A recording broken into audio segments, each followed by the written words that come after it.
지금 이 시간에는 예수전도단 홍천 지부장이신 김현우 목사님 나오셔서 피리를 불어도 슬피 울어도라는 제목으로 하나님의 말씀을 전하시겠습니다. 우리 나오실 때 할렐루야로 환영하도록 하겠습니다.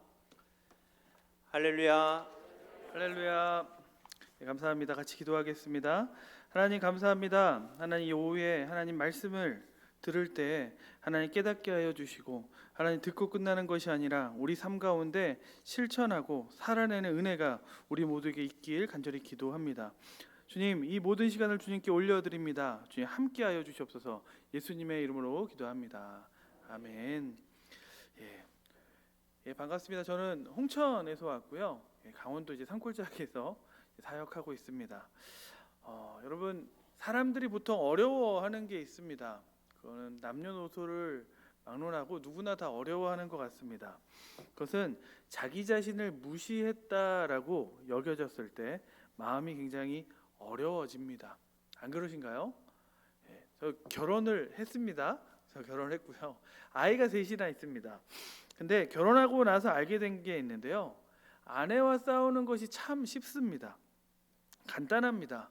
반응하지 않으면 됩니다.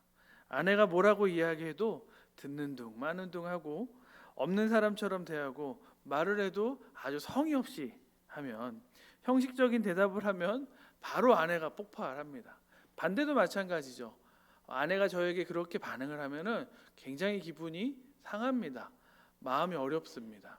그런데 아이들을 보니까요, 저희 둘째랑 셋째는 연년생이거든요. 이 아이들이 싸울 때는 단순합니다. 막내가 오빠를 불렀을 때 오빠가 반응하지 않으면 막 화를 냅니다. 왜 오빠 자기를 무시하냐고. 그러면서 애들이 연년생이니까요, 막 치고받고 싸우는 거예요. 우리가 문자를 보낼 때도, 카톡 같은 것을 할 때도요, 어떨 때는 기분이 나쁠 때가 있습니다.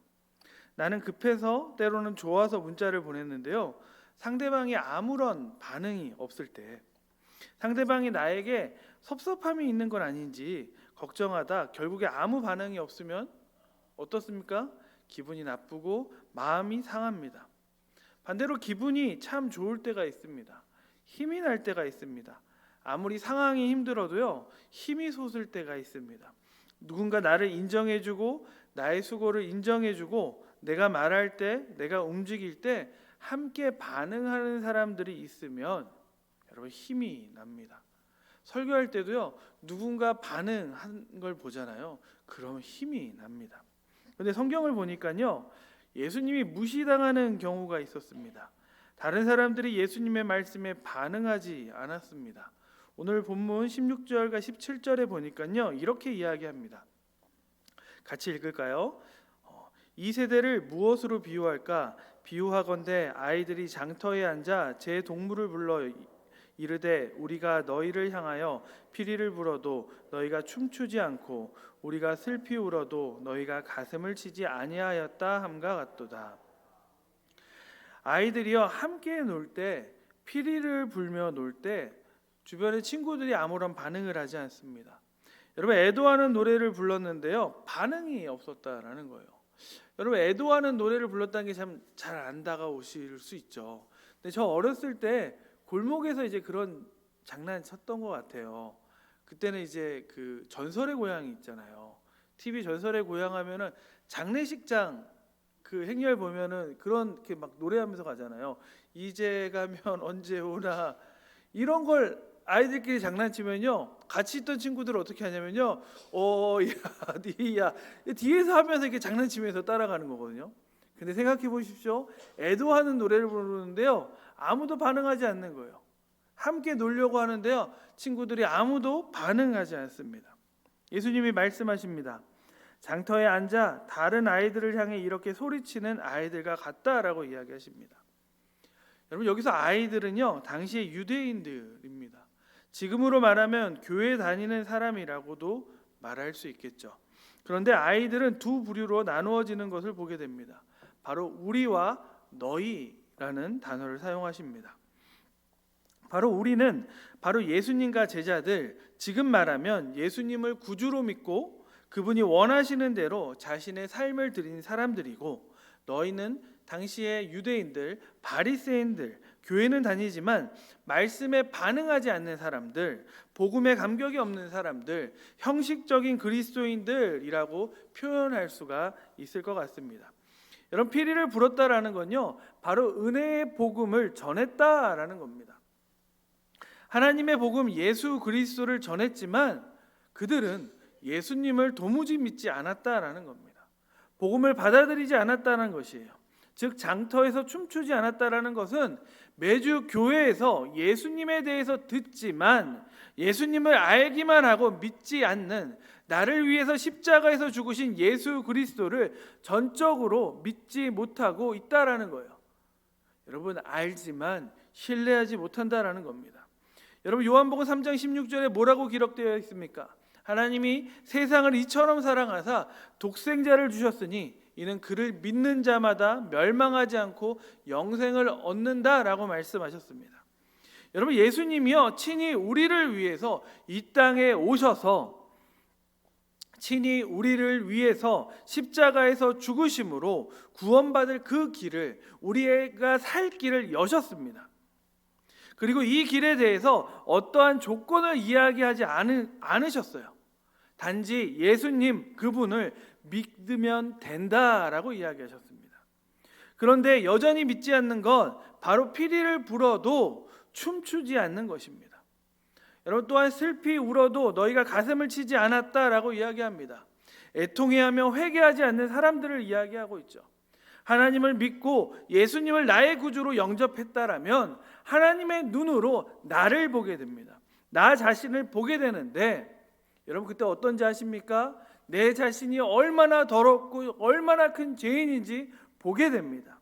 내가 얼마나 큰 죄인인지 알게 됩니다.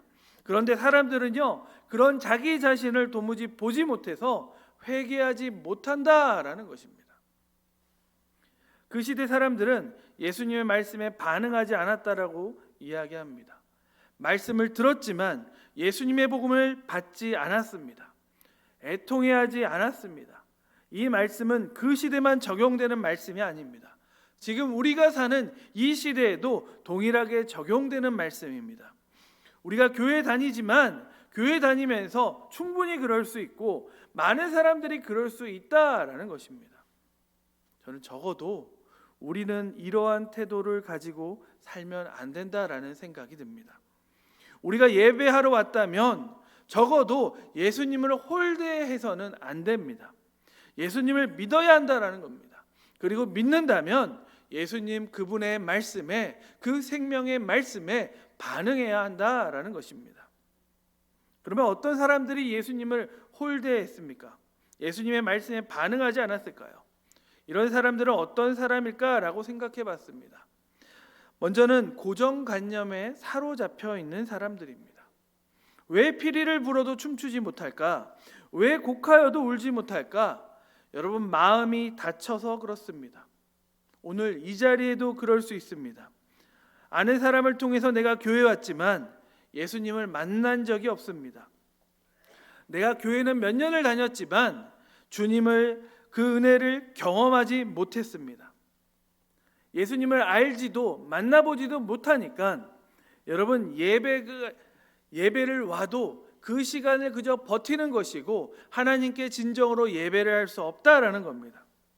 그 시대에 많은 유대인들이 메시아는 이렇게 올 것이다, 저렇게 올 것이다 라는 설이 있었습니다. 하면서 이런 여러 가지 설들 때문에 자신들만의 강한 고정관념을 가지고 있었고, 그 고정관념의 잣대를 가지고 예수 그리스도를 바라보니까 예수님은 메시아가 아니다라는 결론을 짓습니다. 그러니까 어떻습니까? 예수님의 말씀을 믿지 않는다라는 겁니다. 여러분, 고정관념은 굉장히 무섭습니다. 아무리 믿음이 좋아도 자신의 고정관념 때문에 때로는 쓰러질 수 있습니다. 여러분, 구약의 나아만 장군을 아십니까? 기억하시나요? 나병으로 죽게 되었을 때 이 나아만 장군이요, 엘리사를 만납니다. 근데 엘리사가요, 만나주지 않고 어떻게 합니까? 요단강에 가서 7번 씻어라 라고 이야기를 하죠. 근데 이 말에 나아만 장군이 어떻게 반응하는지 아십니까?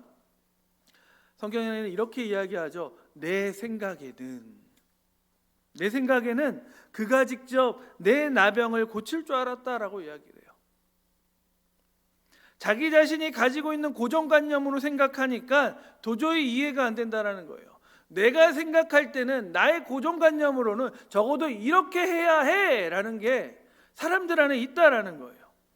여러분, 이런 고정관념이 강한 사람일수록 피리를 불어도 춤을 추지 못합니다. 이런 고정관념이 강한 사람일수록 고집불통이에요.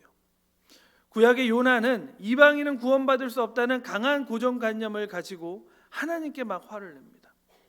왜 니느웨 사람을 용서하냐라는 거예요. 이런 사람들이 이 시대에도 참 많습니다. 하나님을 내 생각의 틀, 자신의 생각의 틀, 고정관념의 틀에 꽉 가다두고 자신의 뜻대로 되지 않을 때는 하나님께 화를 내고 하나님이 일하신 것이 아니다라고 이야기하는 것이 요나와도 참 비슷한 것 같습니다. 이사야 43장 18절은 이렇게 말씀하고 있습니다.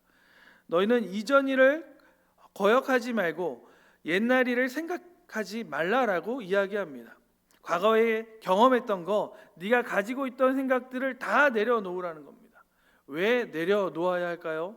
그 43장 19절에는요 이렇게 또한 이야기합니다. 보라, 새 일을 행하리니 이제 나타낼 것이라 너희가 그것을 알지 못하겠느냐? 반드시 내가 광야의 길을 사막의 강을 내리니. 자신의 생각만 주장하면요 광야의 길이 난다라는 걸 생각 못합니다. 어떻게 광야의 길이 나고 사막의 강이 나겠냐라는 거예요. 여러분, 내 생각과 내 경험을 의지하면 하나님께서 원하시는 것, 하나님께서 일하시는 것을 볼 수 없다라는 거예요. 여러분, 하나님의 생각은 내 생각보다 너무나 다릅니다. 그리고 훨씬 큽니다. 근데 어느 순간 나의 고정관념이 하나님을 묶어버리고 있다라는 거예요. 저 역시도 그렇습니다. 제 안에는요 정직하게 고정관념이 있었습니다. 어떤 고정관념이냐면 기도해도 병은 낫지 않아. 적어도 이 일은 나와 내 가족에게는 상관없는 일이야 라는 게 저의 고정관념 중에 하나였습니다. 근데 함께 사역했던 한 목사님은요 기도할 때마다 너무나 열정적으로 기도하시는 거예요. 암을 걸린 환우를 만났을 때요 목사님이 기도하시는데 이게 느껴지는 거예요. 이게 정말 이분은 믿음을 가지고 기도하는구나. 저는 그냥 사역자니까 기도해달라니까 가서 그냥 같이 손만 얹었는데 함께 하시는 이 목사님은 정말 믿음을 가지고 기도하시더라고요. 그래서 제가 물어봤어요. 목사님 어떻게 이렇게 기도하시나요? 목사님 정말 암이 나을 걸 믿으세요? 제가 물어봤어요. 제가 얼마나 믿음이 없는지 아시겠죠? 저는 그렇게 믿음 없는 사람이었습니다. 근데 그분이 그 얘기 하시더라고요. 연호 형제, 당연하지. 하나님 능력 있으신 분이야. 그리고 이제 그분이 이야기해 주시는데요. 그분은 실제로 고등학교 때 자신이 암을 걸리셨던 거예요. 그리고 병원에서도 다 포기했는데 기도원에서 낫대요. 자기가 경험을 하니까 하나님 하실 수 있다고 그걸 저에게 강하게 이야기하는데 제가 도전이 되더라고요. 그 다음부터 제가 기도가 바뀌기 시작했습니다. 하나님 하실 수 있는 분이시구나. 하나님 그저 우리가 기도를 그냥 읊는 게 아니라 정말 믿음을 가지고 해야 되는구나 라는 제 생각이 바뀌기 시작됐습니다. 여러분, 우리가 하나님을 제안하면서 변화되지 않는 것이 당연하다고 생각하는 사람들이 이 시대에 얼마나 많은지 아십니까? 저는 적어도 우리들은 하나님을 제안하지 않았으면 좋겠습니다. 하나님은 여전히 우리 안에 새로운 일을 하기 원하신다라는 것을 믿으시기 바랍니다. 오늘도 우리가 가지고 있는 강한 고정관념을 내려놓고 하나님이 일하시면 내가 경험하지 못한 세계, 도무지 내가 이해할 수 없는 일들도 펼쳐질 수 있다는 것을 믿으시기 바랍니다. 왜 믿어야 합니까? 우리가 고정관념을 가지고 있을 때 우리의 삶 속에 그 어떤 역사도 일어나지 않는다라는 겁니다. 많은 사람들이 자신의 고정관념에 하나님을 맞추려고 해서 하나님은 그 어떠한 역사도 우리 삶 가운데 일어나지 않는 거예요. 하나님이 원하시는 것은 무엇일까요? 아브라함이 롯과 헤어진 다음에 하나님이 와서 이야기하십니다. 내가 볼 수 있는 만큼 내가 너에게 주겠다라고 이야기합니다.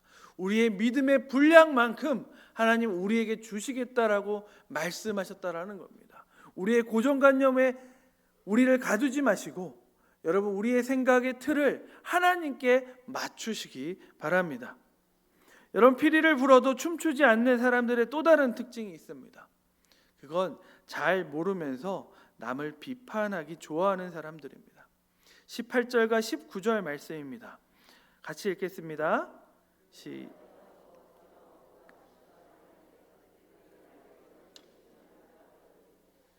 인자는 와서 먹고 마심에 말하기를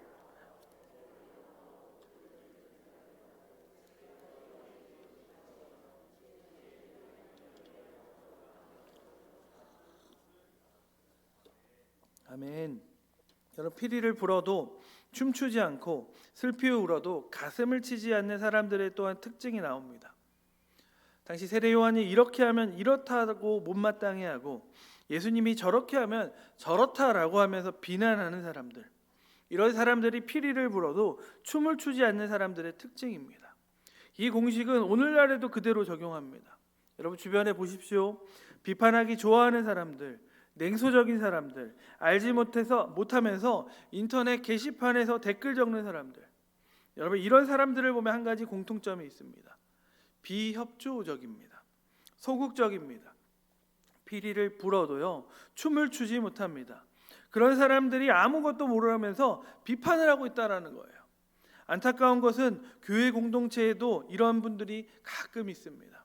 목사님들이나 사역자들이나 부장 집사님들이 어떠한 것을 하자라고 이야기하면 하기 싫다라고 이야기하고, 때로는 시대에 뒤떨어져 있다라고 이야기하고, 이제는 그것이 아니라고 이야기하고, 그것보다 이것이 더 좋다라고 이야기하면서 다른 것을 이야기를 합니다. 알지도 못하면서 자기는 하지도 않으면서 뒤에서 비난하는 사람들이 어쩌다 아주 가끔 있습니다. 이 비판하기 좋아하는 사람들과 예수님은요 참 대조적입니다. 베드로와 제자들이 예수님을 부인하고 다 떠났을 때 예수님 어떻게 하셨습니까? 그들을 정죄하지 않으셨습니다. 그들을 평가하지 않으셨습니다. 어떻게 예수님은 사람을 비판하지 않았을까요? 먼저 예수님은 그 사람의 좋은 점을 보고 계셨다라는 겁니다. 비록 자신의 제자들이 예수님께 실수를 해도 예수님 그분은 제자들의 약점에 눈이 가지 않는 분이다라는 겁니다. 예수님의 12제자를 보시기 바랍니다. 여러분 12제자는요 다 연약했습니다. 그 연약한 제자들의 약점, 연약함을 예수님께서 집중하신 것이 아니라 강점을 보시고 미래를 보시고 오히려 제자들의 강점으로 일하시는 분이 바로 우리 예수님이셨습니다.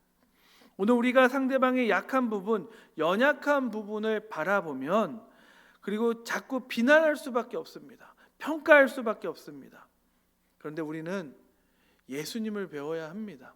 예수님의 성품을 배워야 합니다. 예수님 그분이 연약한 제자들에게서 강점을 바라보았다면 우리도 연약한 지체들에게 있어서 그 연약함에 집중하는 것이 아니라 그들의 강함과 그들이 잘하는 것들을 바라봐야 할 것입니다. 우리가 때로 비판하고 평가하는 그분이요 생각보다 장점이 참 많은 분들입니다. 객관적으로 봤을 때 좋은 것이 훨씬 더 많은 분들이라는 거예요. 워낙 우리가 사람의 약점 한두 가지에 몰두하기 때문에 때로 그 사람의 장점을 보지 못할 수 있다는 거예요. 또 예수님이 우리들을 비판하지 않았던 이유는요 사람에 대한, 인간에 대한 긍휼한 마음을 가지고 있었기 때문에 그렇습니다. 비록 제자들이 잘못하고 실수했지만, 더 나아가 예수님을 부인했지만 그들에 대해서 정죄하지 않으십니다. 오히려 제자들의 연약함을 이해하셨다라는 겁니다. 시편 103편에는요 이렇게 나와 있습니다. 아버지가 자식을 긍휼히 여김같이 여호와께서는 자기를 경외하는 자를 긍휼히 여기시나니 이는 그가 우리의 체질을 아시며 우리가 단지 먼지뿐임을 기억하심이로다. 하나님은 우리를 바라보실 때 공의로 먼저 바라보시는 것이 아니라 긍휼함으로 먼저 바라보고 있다라는 겁니다. 하나님을 경외하는 사람, 그분은 신앙적으로 성숙한 분이십니다. 적어도 하나님을 예배하는 사람들입니다. 그런 성숙한 사람도요, 여러분 실수할 수 있습니다. 베드로와 같이 열정적인 분도 여러분 넘어질 수 있고 예수님 배신했습니다. 그래서 여러분 기억하십시오. 너무 비판하지 마십시오. 우리가 다 연약합니다. 여러분 우리 모두 다 넘어질 수 있다라는 겁니다. 먼지와 같은 그런 체질을 가진 것이 우리 인생이기에 우리는 예수님처럼 긍휼한 마음을 가지고 산다라면 상대방을 바라볼 때, 서로를 바라볼 때 비난하거나 평가하는 것이 아니라 긍휼과 사랑으로 볼 수 있을 것입니다. 그럼 어떻게 해야 우리가 상대방을 비난하지 않고 장점을 보고 긍휼히 여길 수 있을까요? 제가 저를 가만히 보니까요, 제가 성령 충만할 때 나타나는 현상이 있습니다. 어떤 분은 성령이 충만할 때 방언이 터진다. 예, 방언이 터질 수 있죠. 환상을 본다. 예, 환상을 볼 수 있습니다. 예언을 한다. 네, 예언을 할 수 있겠죠. 근데 저는요, 제가 성령 충만할 때 저에게 나타나는 것이 있습니다. 그 뭐냐면요, 보통 대부분의 분들이 다 이래요. 내적인 변화입니다. 제 유혹에 넘어지지 않습니다. 제 유혹을 이길 능력이 있습니다. 이런 내적인 능력이 있는가 하면 다른 또한 외적인 변화가 있습니다. 그것은 사람들을 대할 때요, 상대를 하나님의 마음으로 긍휼히 여기게 되더라고요. 제가 성령 충만할 때 나타나는 현상입니다. 제가 그럴 때 저희 가정도 마찬가지예요. 제가 성령 충만하면요, 제가 큰 소리 낼 일이 없습니다. 다 용납하더라고요. 아이들이 장난쳐도 용납하고 아이들이 뭘 해도 그렇게 다 이쁘더라고요. 그리고 함께하는 간사님들, 저희 12명의 간사님들이 있거든요. 우리 간사님들이요, 뭘 해도요, 아우 너무 귀한 거예요. 너무 감사해요. 근데 제가 성령 충만하지 않을 때는 어떨까요? 화가 납니다. 그래서 이제 이야기합니다. 네가 이렇게 해밖에 못하는 12가지 이유를 막 이야기를 해주고, 네가 이렇게 하면 발전이 없다 평가하고. 근데 제가 알아요. 그땐 제가 성령 충만할 때가 아니에요. 긍휼로 다가가는 게 아니라 공의로 다가가고 있더라고요. 제 부부 관계에 있어서도요, 저와 저의 아내가 기도 열심히 하고 성령 충만할 때, 특별히 이 기간이 더 그런 것 같아요. 사순절 기간은 왠지 더 묵상도 더 깊이 하고, 그죠? 성경 쓰기도 하고 성경도 더 많이 보시잖아요. 그래서 저희 부부의 이가 더 서로 사랑을 더합니다. 서로 바라볼 때요, 늘 따뜻한 말을 합니다. 대화 가운데요, 예수님이 흘러나와요. 어떻게 예수님이 이렇게 하실까? 어떻게 예수님이 이렇게 하시지? 와, 우리 아이들을 이야기를 할 때도, 교육 이야기를 할 때도 뭐 공부 이게 중요한 게 아니라 이 아이들이 어떻게 성령을 경험하게 할까, 이런 이야기, 아름다운 이야기를 합니다. 그리고 예수님 자랑하고요. 그리고 정말 행복합니다. 혹시 다른 사람들을 평가하기 좋아하십니까? 비판하기 좋아하십니까? 제가 그런 분들이 계시다라면 저는 성령 충만에 대해서 기도하라고 권면해드리고 싶습니다. 여러분, 성령 충만해지잖아요. 그렇게 안 나오더라고요. 성령 충만하니까요, 내가 위로는 하나님을 사랑하고 옆으로는 이웃, 옆에 계신 형제 자매들을 사랑하게 되더라고요. 하나님을 사랑하듯. 그러니까 여러분, 성령 충만하시기 바랍니다. 세 번째, 피리를 불어도 춤추지 않는 사람들의 또 다른 특징이 있습니다. 그것은 회개하지 않는 것입니다. 21절부터 24절까지요. 한번 같이 읽겠습니다. 시작.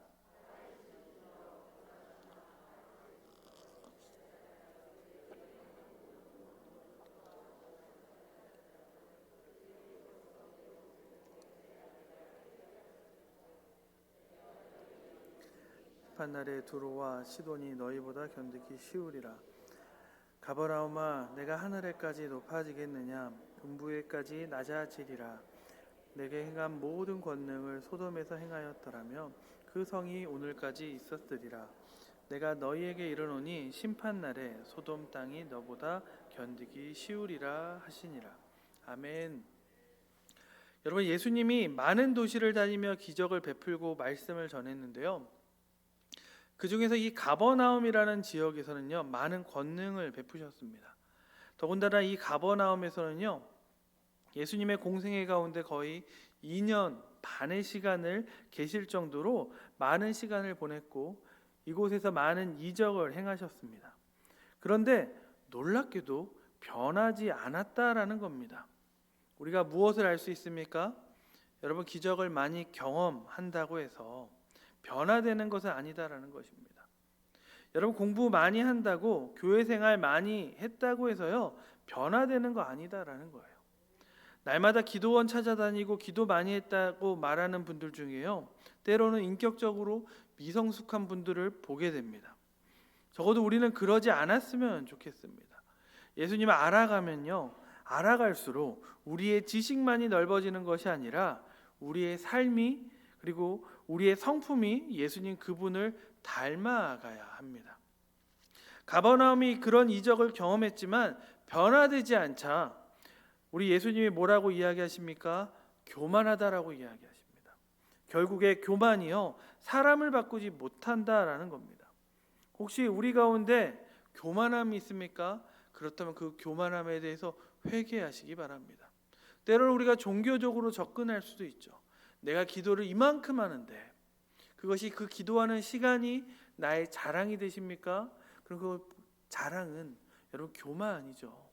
그 교만으로 말미암아 내가 하나님의 뜻을 제대로 알 수 없을 수 있다라는 거예요.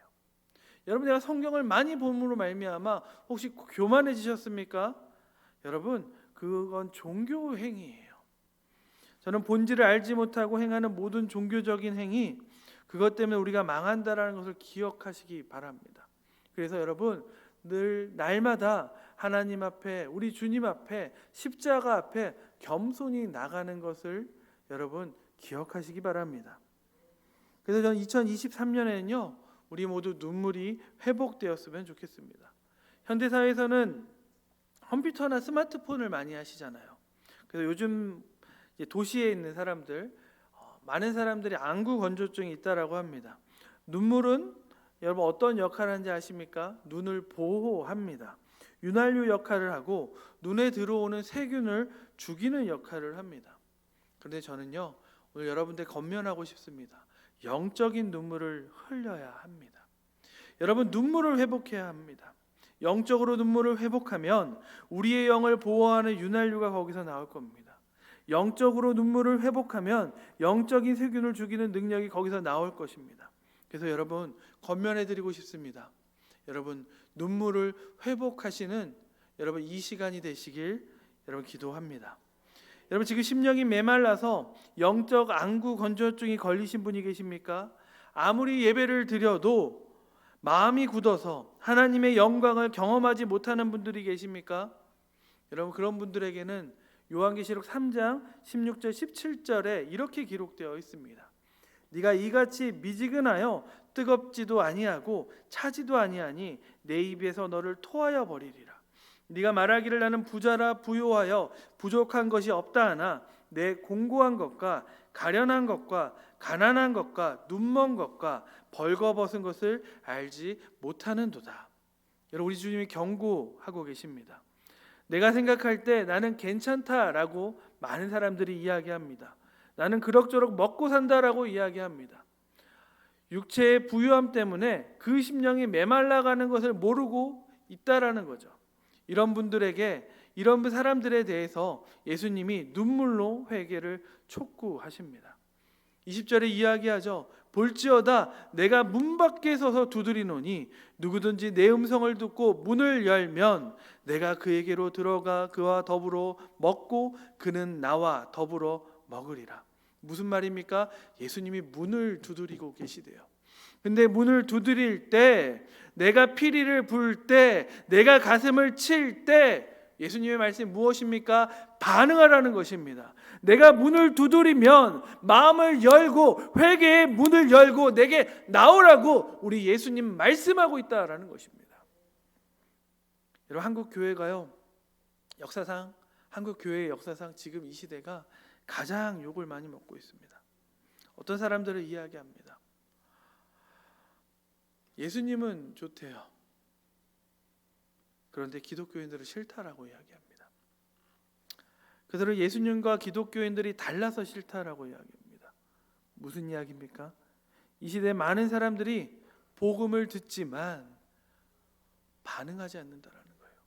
예수님 말씀을 듣지만 말씀대로 살지 않고 있다라는 겁니다. 예수님 말씀을 듣지만 예수님과 다른 삶을 살고 있다라는 거예요. 예수님은 이렇게 말씀하셨지만 그저 듣고 끝내더라는 것이에요. 그런데 여러분, 기독교는 무엇입니까? 예수 믿는 사람들은 무엇입니까? 피리를 불 때 함께 춤을 추는 것입니다.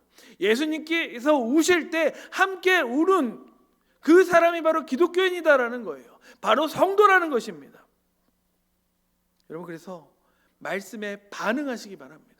말씀을 듣고 끝나는 것이 아니라 그 말씀을 가지고 여러분 한 주간 살면서 그 말씀에 대해서 적용하면서 살아내셔야 한다라는 거예요.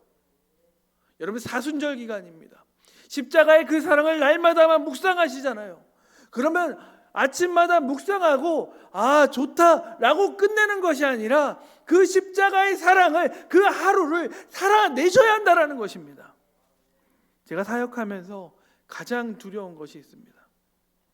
제가 바로 그런 사람 될까 두렵습니다. 하나님 아버지의 마음을 모를까? 하나님과 상관없이 사역할까? 이게 가장 두렵습니다. 그리고 저와 함께하는 사람들이 그렇게 될까 두렵습니다. 여러분, 우리가 먼저 복음의 능력을 회복하지 않는다라면, 여러분 그 십자가의 복음에 반응하지 않는다라면, 여러분 우리에게선 그 어떠한 생명력도 흘러가지 못할 것입니다. 여러분 흉내낼 수 있겠죠. 여러분 흉내낼 수 있겠죠. 그런데 능력은 없다라는 겁니다. 여러분, 예수 그리스도의 말씀에 반응하시기 바랍니다. 이 사순절 기간 여러분 십자가의 그 말씀에 반응하시는 여러분 성도님들 되시기 바랍니다. 예수님 말씀에 반응해야 됩니다. 주님의 부르심에 반응해야 합니다. 혹시 마음의 상처 때문에, 때로 상황의 어려움 때문에 마음이 굳어지신 분 계십니까? 그렇다고 여러분 낙심하지 마십시오. 여러분 힘드십니까? 그렇다면 더 주님 앞에 나아가십시오. 호세아서 6장에요. 오라 우리가 여호와께로 돌아가자. 여호와께서 우리를 찢으셨으나 도로 낫게 하실 것이요 우리를 치셨으나 싸매어 주실 것입니다 라고 이야기하고 있습니다.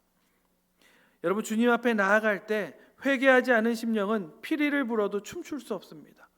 회개하지 않은 심령은 주님이 슬피 울어도 가슴을 칠 수 없는 존재라는 걸 기억하시기 바랍니다.